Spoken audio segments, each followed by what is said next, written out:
Hello everyone, I'm Dr. Neha Gupta from Mediworld Fertility, Safdarjung Enclave.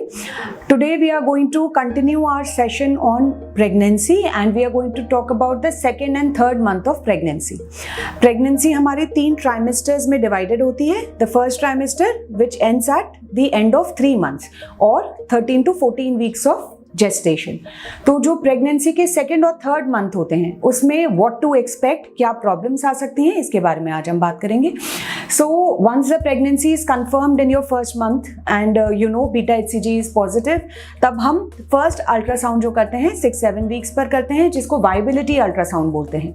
इसके बाद जब हमारा वो 6 वीक्स वाला अल्ट्रासाउंड हो जाता है, वो हमें बताता है कि हम सिंगल प्रेगनेंसी है या ट्विन प्रेगनेंसी है. प्रेगनेंसी का डेटिंग स्कैन भी बोला जाता है जिसमें हम ये बताते हैं कि आपका एक्सपेक्टेड डेट ऑफ डिलीवरी क्या है, जो सबसे एक्यूरेट होती है. So expected date of delivery fix करने के बाद अगेन इफ वी फील कि आपका कोई भी हाई रिस्क फैक्टर है तो हम 8 वीक्स 9 वीक्स पर आपको रिव्यू के लिए बुलाते हैं और रिव्यू में बुलाकर ये देखते हैं कि जो हमारा बेबी इम्प्लांट करा था वो आगे अच्छे से बढ़ रहा है, नहीं बढ़ रहा, उसमें ग्रोथ कैसी है, अगर ट्विन्स हैं तो दोनों बच्चे आगे अच्छे से बढ़ रहे हैं या नहीं. So second ultrasound if it is needed it is done at around 8 to 9 weeks. and उसके बाद जो थर्ड अल्ट्रासाउंड होता है या सेकेंड अल्ट्रासाउंड होता है जिसको हम लेवल 1 अल्ट्रासाउंड कहते हैं या NT-NB nuchal translucency and nasal bone देखने के लिए, वो अल्ट्रासाउंड हमारा 3 मंथ्स या 12 वीक्स के अराउंड होता है. 11 to 13 वीक्स की विंडो होती है जिसमें वो अल्ट्रासाउंड करना चाहिए, जिसमें बच्चे की नाक की हड्डी और न्यूकल ट्रांसल्यूसेंसी नेप ऑफ नेक गर्दन के पीछे के हिस्से को मेजर करा जाता है. अगर न्यूकल ट्रांसल्यूसेंसी और नेजल बोन विजिबल है और आपके ब्लड टेस्ट में हम डबल मार्कर का टेस्ट कराते हैं तो हम ये बता पाते हैं कि बच्चे में आगे जाकर डाउन सिंड्रोम होने की या कोई मेंटल रिटार्डेशन सिंड्रोम, कोई न्यूरल ट्यूब डिफेक्ट्स, ये सब पॉसिबिलिटी तो नहीं है. So if our level 1 ultrasound is normal, that gives us a very good chance that the pregnancy should go well और आगे बच्चे में कोई प्रॉब्लम नहीं आनी चाहिए जब तक हम लेवल 2 अल्ट्रासाउंड नहीं करा लेते, जो कि अगेन 18 वीक्स 20 वीक्स पे करा जाता है. So second third month this is the most important ultrasound which is called as a level 1 ultrasound. इसके साथ साथ हम कुछ शुरुआती ब्लड टेस्ट कराते हैं, जैसे आपका haemoglobin, sugar, thyroid, urine and some viral markers.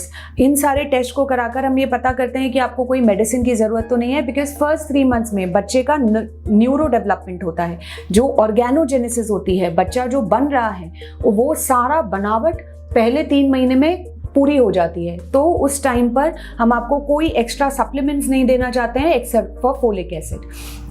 अगर किसी की प्रेगनेंसी में पहले कॉम्प्लिकेशंस आ चुकी हैं या कुछ इंडिकेटेड है तो प्रोजेस्टेरोन की मेडिसिन दी जाती हैं, अदरवाइज कोई एक्स्ट्रा दवाइयाँ नहीं दी जाती. जो फर्स्ट 3 मंथ्स होते हैं उसमें अगर आपको बहुत ज़्यादा नोजिया है, वॉमिटिंग है, वो समय के साथ साथ कम हो जाती हैं और 3 महीने के बाद नेचुरली सेटल हो जाती हैं. अगर आपके डॉक्टर ठीक समझते हैं तो आपको वो नोजिया वॉमिटिंग को कंट्रोल करने के लिए सिंपल दवाइयाँ दे सकते हैं जो कि हार्मलेस होती हैं, बच्चे को उससे कोई नुकसान नहीं होता है. So the most common complications are nausea, vomiting, lower abdominal pain या क्रैम्प्स जैसा महसूस होना. अगर उसमें कोई एक्सेसिव क्रैम्पिंग है, बहुत ज़्यादा दर्द है, मेंसेस जैसा पेन है या कोई स्पॉटिंग हो रहा है, ब्राउनिश डिस्चार्ज हो रहा है, आप ज़रूर डॉक्टर को मिलें और अपना अल्ट्रासाउंड और ब्लड टेस्ट के ज़रिए पता करें कि ऐसा क्यों हो रहा है और उसमें आपको क्या एक्स्ट्रा करने की ज़रूरत है. अगर किसी की हाई रिस्क प्रेगनेंसी है, पहले कई बार बच्चे ख़राब हो चुके हैं, तो उन्हें एक्स्ट्रा प्रिकॉशंस लेने की ज़रूरत है.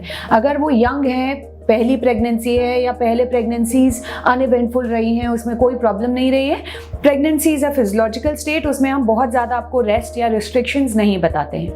अगर आप हमसे डाइट के बारे में पूछेंगे, good diet where first 3 months में हम बहुत ज़्यादा डाइट पर कॉन्सेंट्रेट नहीं करना चाहते हैं, बिकॉज बच्चे को कुछ न्यूट्रिशन नहीं मिल रहा है, अभी बच्चा बन रहा है, ऑर्गेनोजेनेसिस हो रही है.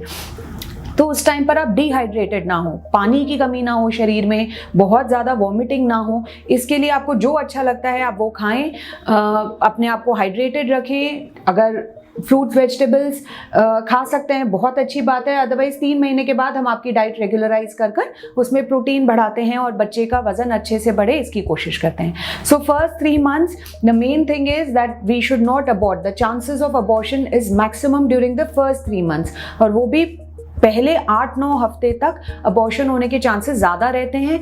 अगर बच्चा अबॉर्ट करता है तो वो मोस्ट प्रॉबेबली उसमें जेनेटिक प्रॉब्लम पाई जाती हैं जो स्पॉन्टेनियसली किसी को भी कभी भी हो सकती हैं। उसका कुछ 3% 4% का चांसेस होता है कि किसी को भी स्पॉन्टेनियस म्यूटेशंस की वजह से बच्चा एबनॉर्मल हो सकता है और वो आगे नहीं बढ़ता।